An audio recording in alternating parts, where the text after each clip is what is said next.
모세가 출애굽한 이스라엘 백성들을 향해서 하나님이 누구신가, 어떤 분이신가 하는 것을 늘 이야기했던 내용을 기록해 놓은 것을 우리는 모세오경이라 그럽니다.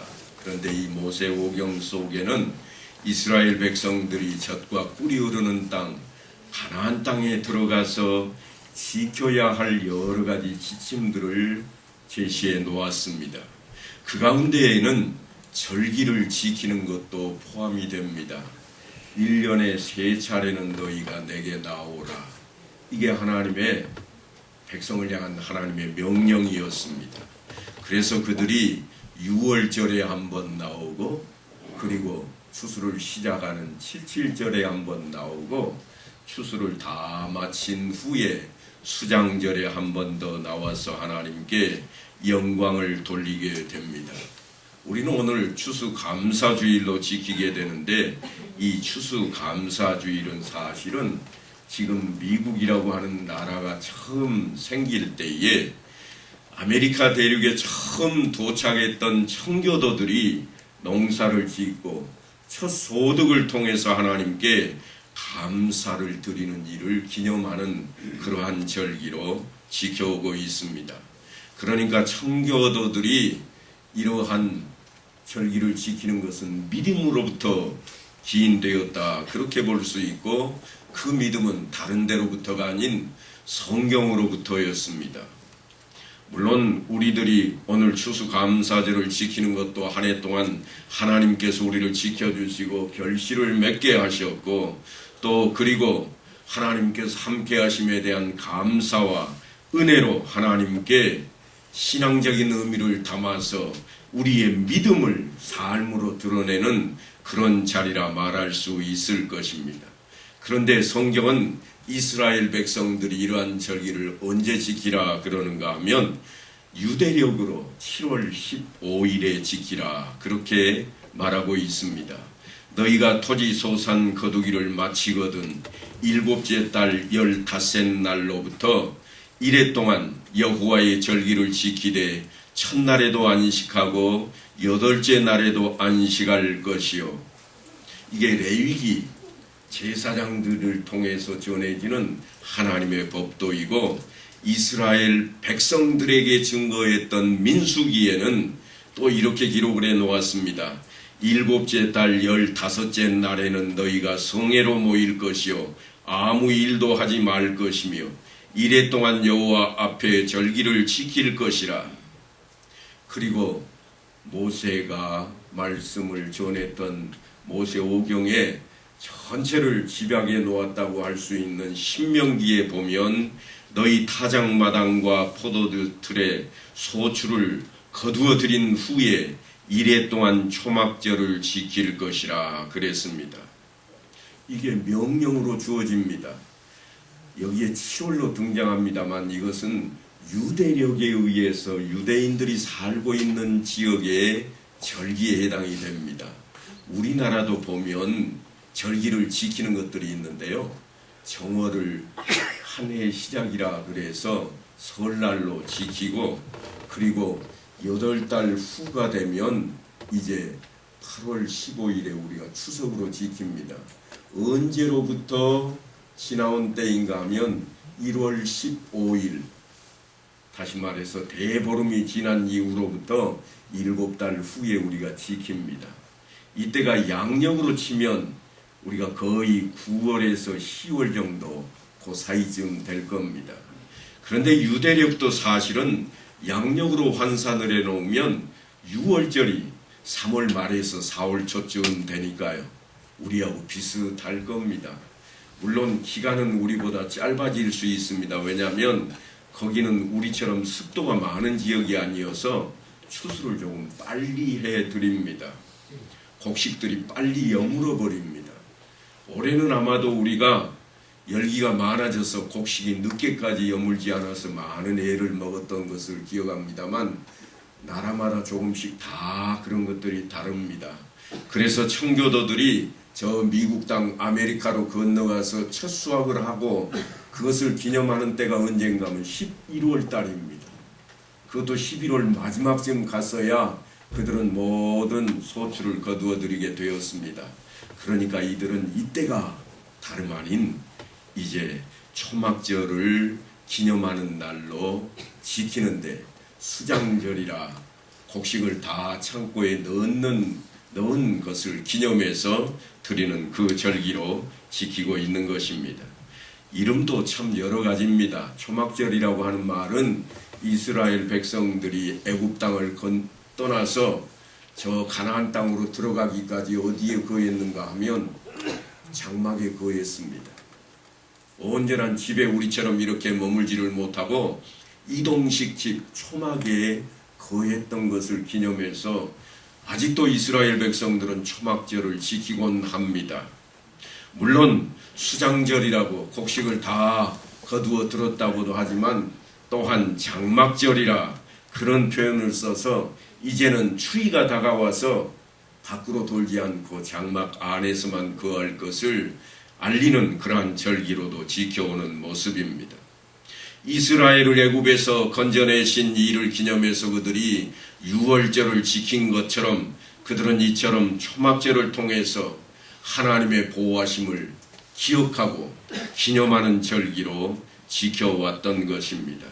그 절기를 미국으로 건너갔던 청교도들이 이제 추수를 다 마치고 11월 셋째 주에 추수감사주일로 그들은 물론 7일이 아닌 보름 동안 지키고 있습니다만, 큰 잔치로 모든 집을 떠났던 자녀들도 고향 집으로 돌아오고 하는, 마치 우리가 구정을 지키는 것처럼 그들은 추수감사의 절기를 지켜오곤 합니다. 그런데 우리나라에 이제 선교사들이 복음을 증거할 때에 청교도 신앙을 우리가 받아들여서 절기도 청교도들과 같은 절기를 사용하고 있음을 기억하시면 되겠습니다. 물론 교회에 따라서 어떤 교회는 조금 빨리 이동을 해서 지키기도 하고 또 다르게 지키는 것도 있습니다만, 우리가 이날 조금은 추워져 버린 이때의 추수감사절을 지키는 것은 우리의 모든 법도의 근간이 되는 신도 개요서에 근거하고 있습니다. 그러니까 오후 시간에 우리가 신도 개요서를 공부하고 있습니다만, 그걸 근거로 해서 우리는 지금까지 추수감사주일을 11월 셋째 주일에 지키고 있습니다. 그래서 우리도 내가 너희와 항상 함께하리라 약속하신 예수님의 놀라운 그 말씀을 우리 품에 안고 세례를 베풀고, 또한 하나님께서 허락하신 귀한 것들을 거두어 드린 데에 대한 감사함에 우리의 마음의 표시를 다하며, 그리고 머리 대신 예수 그리스도를 중심으로 우리가 지체된 성도로서 하나됨을 드러내는 그 자리로 나아가기 위해서 동일하게 성찬 예식도 함께 거행을 하고 있는 것입니다. 주님께서 이렇게 말씀을 하십니다. 나는 포도나무요 너희는 가지라. 그가 내 안에 내가 그 안에 거한다. 이런 말씀을 하신 것은 우리와 주님께서 하나가 된 것이라 그렇게 말씀을 하셨고, 성찬에 참여한다고 하는 것은 다름 아닌 주님과 한 몸 된 것을 경험한 것이요, 또한 그러기 위해서 우리는 하나님 앞에 서는 자리로 나가야 할 것인데, 그 예식이 다름 아닌 세례 예식이었습니다. 그래서 이 성찬례는 세례를 받으신 분들만 참여를 하고 있습니다. 때로는 어떤 분들은 마음에 섭섭하다, 나도 교회를 나오기 시작했는데 왜 나만 빼놓는가 그러실 수 있는데요, 세례를 사모하셔야 됩니다. 세례 예식은 주님과 하나됨의 그 의미를 두기 때문에 세례를 받은 분들에 한해서 참여할 수 있도록 그 길을 열어놓았습니다. 그래서 성찬은 그리스도인이 된 하나님의 백성들이 예수 그리스도의 죽으심을 기념하는 자리입니다. 오늘 무슨 다른 일을 축하하고 그런 자리가 아니라 예수께서 십자가에 못 박혀 죽으신 것을 기념하는 자리입니다. 달리 표현하자면 나도 예수 그리스도 안에서 내 영혼이 죽었다가 이제 깨어났다. 육신은 이제 죽어서 이 땅에 묻힐 것이로되 내 영혼은 영원한 세계, 주님께서 부활하신 그 자리를 향해 갈 것이라 하늘을 소망하는 그 자리로 주님과 하나됨을 우리가 나누는 자리가 되는 것입니다. 그래서 세례가 불신자였던 사람이 신앙에 입문하는 그런 예식이라면 이 성찬은 예수를 믿는 성도들을 통해서 믿음을 북돋고 또한 주의 은혜를 더하게 하는 주님과 하나 되는 그러한 예식인 것입니다. 성찬 예식은 주님이 친히 우리에게 물려주신 그러한 예전입니다. 또 떡을 가져 감사 기도하시고 떼어 그들에게 주시며 이르시되 이것은 너희를 위하여 주는 내 몸이라 너희가 이를 행하여 나를 기념하라 그렇게 말씀을 하셨고 이 잔은 내 피로 세우는 새 언약이니 곧 너희를 위하여 붓는 것이라 이렇게 주님께서 말씀을 하십니다. 구약 성경에는 모세를 통해서 하나님께서 십계명을 허락하시고 하나님과 이스라엘 백성들과 시내산 앞에서 언약을 세우셨다면 그것을 우리는 옛 언약이라 그렇게 부릅니다만 주님께서 이제 내가 너희와 하나가 되었다. 십자가에 못 박혀 죽으시고 우리로 하나님 안에 거하게 하신 그것을 통해서 새 언약이라 그러한 표현으로 우리에게 명명하셨으므로 우리는 이제 그 명명해 놓은 이 성찬 예식에 명을 받아 참여하게 되는 것입니다. 그러므로 성찬을 바로 알고 바로 참여해서 은혜 받고 축복된 그 자리의 주인공이 다 되어야 할 것입니다. 세례를 통해서 하나님의 자녀가 되었다면 성찬을 통해서는 주님과 내가 하나됨을 확인하는 것입니다. 그러므로 사도 바울은 우리에게 자신을 살피라 그럽니다.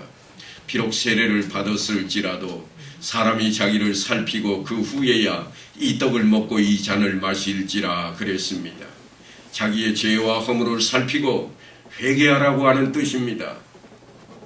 잘못되었으니 참여하지 말라 그런 의미가 결코 아니라 너희 잘못을 회개하고 용서받고 주님과 하나를 이루라고 하는 그 놀라운 말씀의 의미가 담겨있는 그러한 내용입니다. 그래서 우리는 이제 이 자리에 주의 말씀을 따르는 놀라운 은혜를 덧입는 시간이 되어야만 할 것입니다. 사실 사람들은 누구나 다른 사람이 잘못하는 것은 금방 알아챕니다. 자기의 잘못은 잘 모릅니다. 본인의 얼굴은 자기가 거울을 보지 않는 한 들여다보지를 못합니다. 그래서 자기가 인상을 쓰고 있는지 웃고 있는지조차 잘 모릅니다. 상대방의 얼굴을 보면서 왜 인상 쓰냐고 그럴 때 상대방이 뭐라고 그러는가 하면 당신이나 얼굴 좀 펴주시오.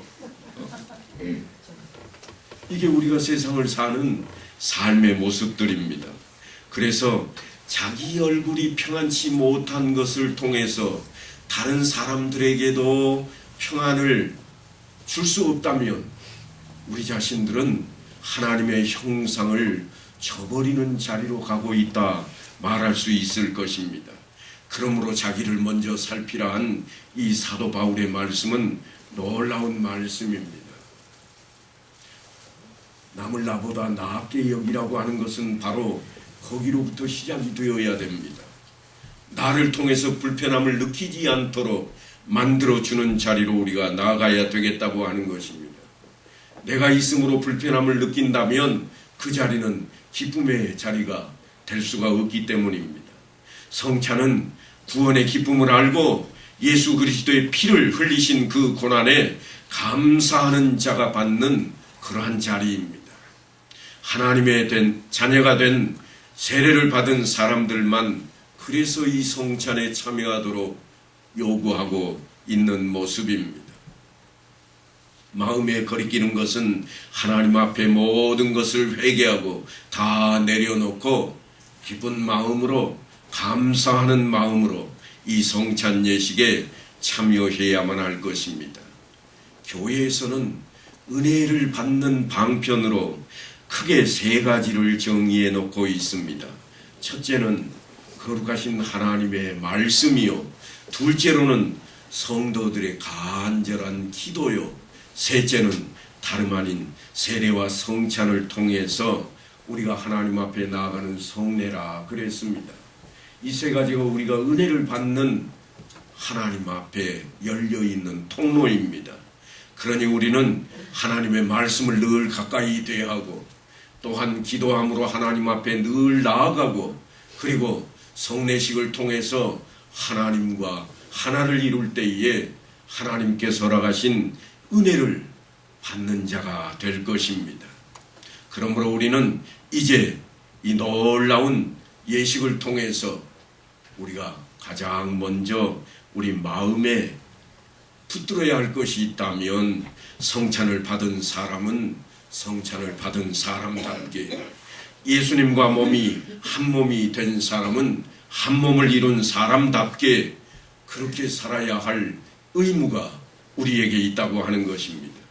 오늘 성찬을 통해서 그리스도와 한 몸 되고 온 세상의 모든 그리스도인들과 믿음으로 한 형제 자매됨을 확신하는 그러한 성찬에 참여하는 성도들 다 되시기를 간절히 축원합니다.